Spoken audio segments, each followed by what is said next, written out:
Good morning, good afternoon, good evening, wherever you guys are in this beautiful, magnificent world that we live in.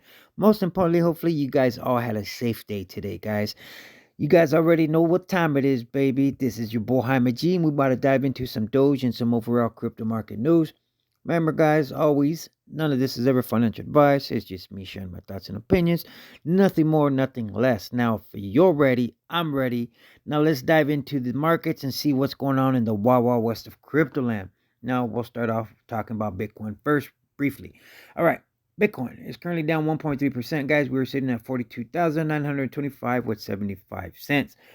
Now, as we can see here on coin market cap, right, on the top 100.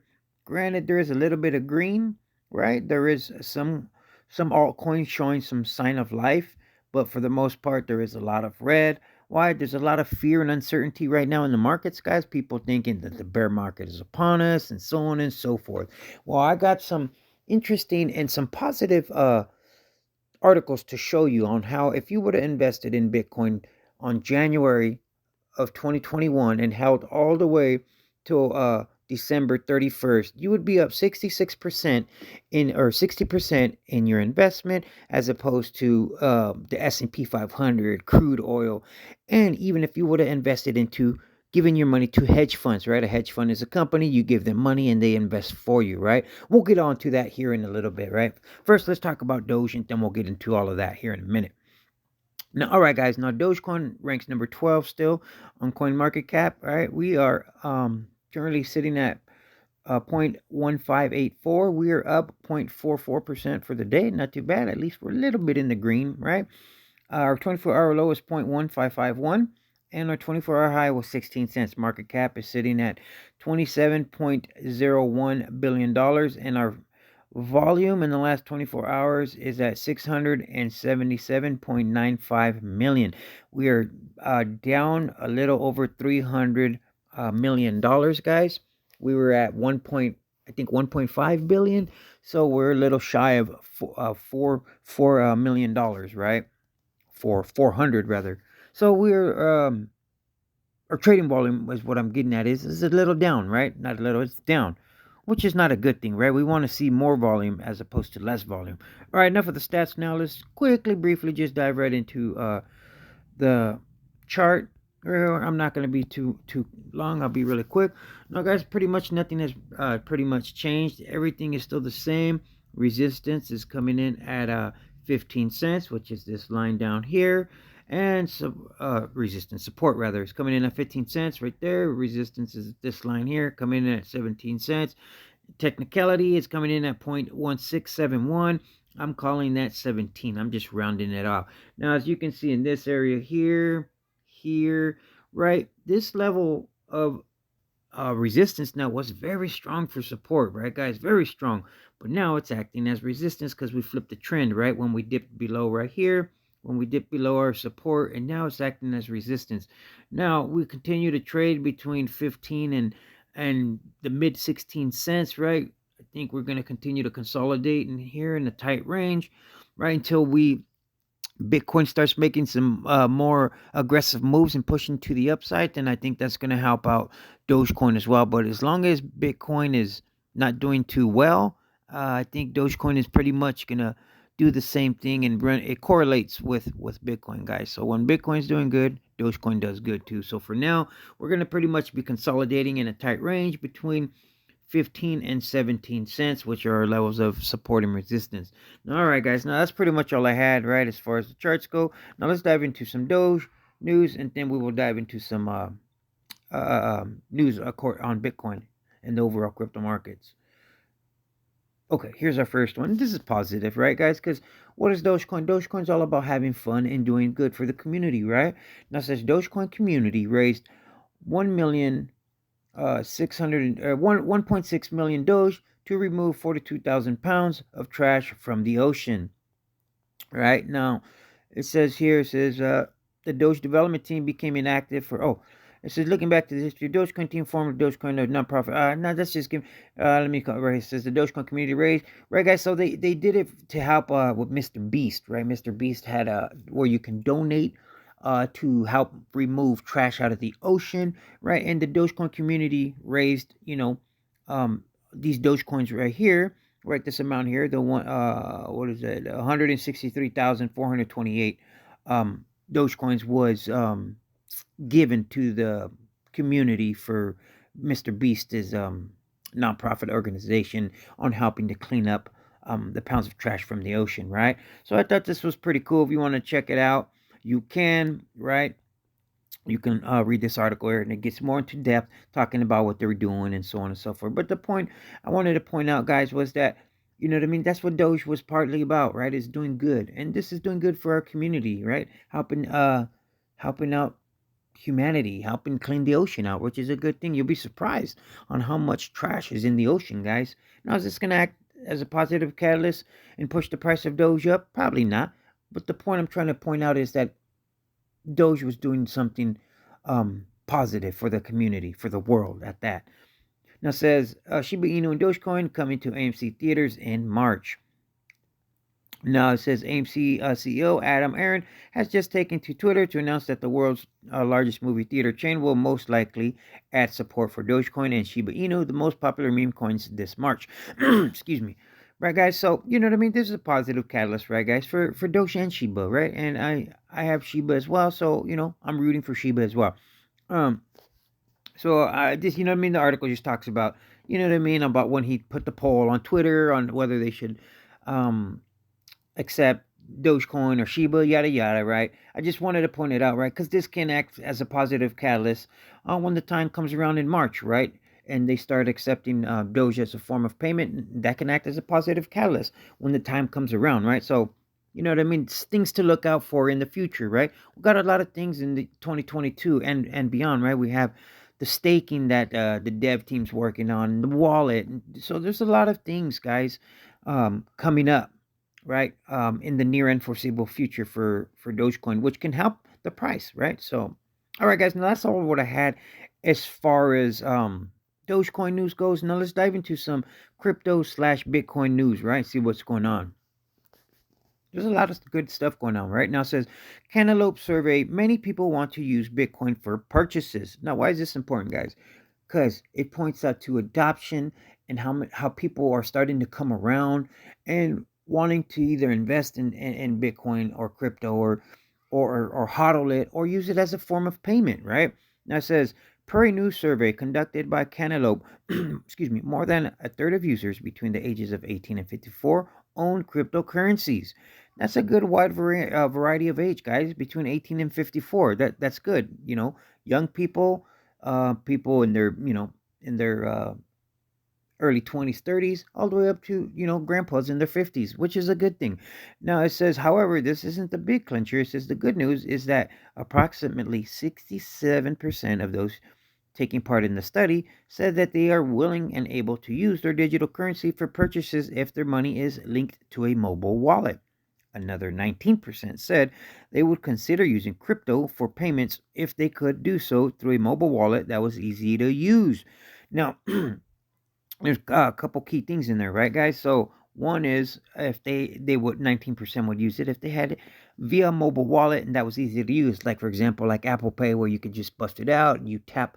Many of merchants, whether it's a grocery store or H&M or in the mall, whatever it may be, where you just tap it with your phone and it pays. Right now, if you could do that via crypto, a lot more people would want to use crypto as a form of payment, right? So, but for a lot of people, crypto can be a little scary, a little challenging. I know it was for me. I figured it out all by watching YouTube tutorials and so on and so forth. Right? Thank God for YouTube, right? But the point I'm making out is the easier it is to use crypto, the more people will want to use it, right, guys? And obviously this shows it here in this article, and that's why I wanted to point this article out because it does show, like I said, adoption and how people would gladly use it, right? And in the age is not strictly young people, or it ranges from 18-year-olds to 50-year-olds, which is a good sign in adoption, right? And the way we are moving. All right. Now here's the next article, guys. And this says community banks will soon enable Bitcoin services to customers thanks to new NYDIG and CSI. Now, on my video yesterday, I briefly talked about a bank in Spain that was going to allow their 300,000 customers to be able to purchase Bitcoin and cryptocurrencies through their banking system, which is huge for adoption, right? It just goes to show you, man, banks are getting with the program because they know they will get left behind. But not just that, guys. It just goes to show on how we are moving at a fast pace for major adoption, right, and acceptance of cryptocurrencies. Now, since Bitcoin is making even more inroads to mainstream adoption as smaller financial institutions are also showing interest. Powered by partnership between Bitcoin-focused company NYDIG and core bank and payment processing company Computer Services Incorporated, community banks will be able to offer Bitcoin trading and custody services to their clients. It says, according to the press release announcement, the partnership, the new services will help meet the rising demand community banks are getting from customers to buy and sell and hold Bitcoin securely. Now, says community banks are excited about offering Bitcoin services to their customers, but they also know that they need to provide a secure and compliant environment to maintain the trust that their customers place in them, said Patrick Sells, Chief Innovator Officer at NYDIG in the press conference, right? Now, this is huge, guys, right? For banks to start, slowly but surely, right? A lot faster than slowly, though. It just goes to show you adoption, right? And these people are getting, a lot of these banks are getting on board because they know if they don't, they're going to get left behind. But it goes to show you guys in 5 to 10 years from now, guys, where cryptocurrency is going to be. It's going to be mainstream. It's going to be, adoption is going to be there. And you're going to be wishing that you invested into Bitcoin or Dogecoin 5 years ago, right? That's why I keep telling you guys. That's why I make this channel, to inform you guys, let you guys know what's going on, right, guys? You know what I mean? So it says community banks have so far not being left out of the Bitcoin adoption bandwagon. Last year, at least 3 financial institutions in this category made news related to offering Bitcoin services, including Vast Bank and Suncrest Bank. It says demand for cryptocurrencies related services is high from clients of mainstream banks. This evidence in the fact that more global bankers such as Goldman Sachs, JP Morgan, also began to offer Bitcoin investments services to their clients. Exactly, guys, because the bottom line is they know that there is plenty of money to be made and there's profits, right? Profits, profits, profits. That's the whole reason why we invest. And that is obviously why, right, guys, that they are in getting into Bitcoin and crypto, right? A lot of us retail investors, we are ahead of the game, right? A lot of these institutions and banks, they're barely getting with the program. Those of us that have been investing, say, the last 1 to 3 years, we're ahead of the game as opposed to a lot of these other institutional investors. I know it's probably hard for you to think of that and believe that, but if you really stop and think about it, a lot of these hedge funds, right? They're just barely starting to invest, right? They just started in 2021. Right now, those of us who have been investing since, say, 2018, 19, or 20, we're ahead of them, guys.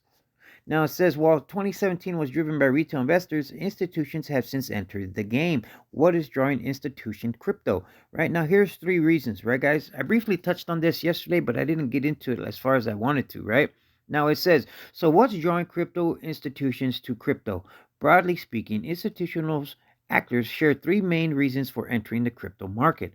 Now here's the first one. Price does not matter. From startups to billion-dollar funds, if an institution's goal is to have 1, 10, 20, or even 50% of their portfolio converted to crypto, they can do it. Whatever the price might be, this makes it appealing to a wider range of businesses, right? Second, crypto is attractive from a long-term strategic perspective. Institutions drawn to holding have noticed to the potential in crypto. Exactly, guys. They see that there's profits and plenty of money to be made, right? That's what all that mumbo jumbo is saying there, right? It says many institutions have lockup policies, corporate institutions' money, or use Bitcoin as a hedge against long-term inflation trends. As such, we are now witnessing a concurrent rise of institutional investment and holding behavior created more by pressure down the line. Now, here's the third and final reason. Now, it says it is self-perpetuating. Institutional trading creates larger volumes, and larger volumes attracts new institutions, which basically, in other words, it creates more money, guys, is what it's saying. More money means more profit. Now, it says as Bitcoin silently breaks certain evaluation thresholds, we will see increasing interest from traditionally conservative entities, such as banks, as I've been pointing out in my last 2 videos, right? Now, it says why they share certain primary motivations, which is to make money, right? That is the primary motivation for everybody and anybody, right? There is a growing range of institutions exploring the benefits of crypto. The following are some of those moving into the space. Now, guys, see, you know what I mean? Now, I want to point this, I'm going to close out with this here, guys. Now, say if you would have invested in Bitcoin, guys, say in the beginning of the year, like I was saying in the beginning of my video, you would be up 59.8%.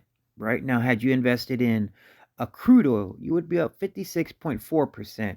Right, if you had invested in the S&P 500, which is in the stock market, you would be up to 26.9%. Right now, these are all good, right? But the bottom, what I'm trying to point out is Bitcoin is the top dog of 2021, making 59.8, basically 60%. So whatever you would have invested in, you would be up 60% regardless of the volatility, regardless of Bitcoin hitting all the way up to 69,000 all-time highs and dropping all the way down to where it's at right now at 42,000 and change. You would still be up a whopping 60%. See? So if you would have put, say, $5,000, right, you would be up 60% of that $5,000. Do the math. I'm not going to do it for you, right? Obviously, you would be up 2,500, so you would be up almost $3,000, right? Which is good. 60% return on your investment is really good. It's better than any bank, right, guys? So the point I'm making out is Bitcoin is the big dog, and it's been for the past 3 years. Now, I wanted to point this out to you guys right here. Now, for those of you guys that don't know what a hedge fund is, a hedge fund basically is a company that you give money to, and they basically invest money for you, right, into the stock market, so on and so forth. Now, here is a list, right, guys? Now, out of, say, we're going to use the S&P 500 for an example. Now, that was at 26.9%. There is only 4 companies on here, guys, that has beaten the S&P 400, right? 4 companies. Now, only one company here did better than Bitcoin, and that was Senvest, right? They were up 75% year to date because they took a gamble and they betted in AMC and GameStop, right? When we had the short squeeze and all of that in the beginning of 2021, and they made out, right? But that was mere luck, right? But all these other ones, right? Like for example, Melvin Capital, they were the ones that were doing they were shorting against AMC and GameStop. And look at them, guys. They're down negative 41%. So look at all these companies that you would give money to, right, guys, to invest for you. Granted, yeah, one's up, Impala, they're up 55%. So they're a little bit under Bitcoin, right? But look at all these, like Ray Dalio's company, right? Bridgewater, they were only up 0.3% for the year. Tiger Global, 3%. Who do we have? Sidell, right? Where they at? They're a Sidell. They were up 18%, right? So the point I'm making, you don't need to give these fat cats your money to invest. If you would have just invested in Bitcoin, you would have been just fine regardless of the ups and downs, right? See, when in doubt, zoom out, like we always say, right? A lot of these people talk bad about Bitcoin and cryptocurrencies, right? But they don't point out that regardless, if you would have just hodled, if you would have from the beginning of the year to the end of the year, you would be in profits regardless of the up and downs. Well, guys, this is what I had for you, man. Hopefully it was informative and helpful and useful. If it was, please consider to like and subscribe. Help your boy out with the YouTube algo. You guys stay safe and stay blessed. Until tomorrow, guys, your boy is out. Thank you if you stayed with me to the end. This video is kind of long. Peace out.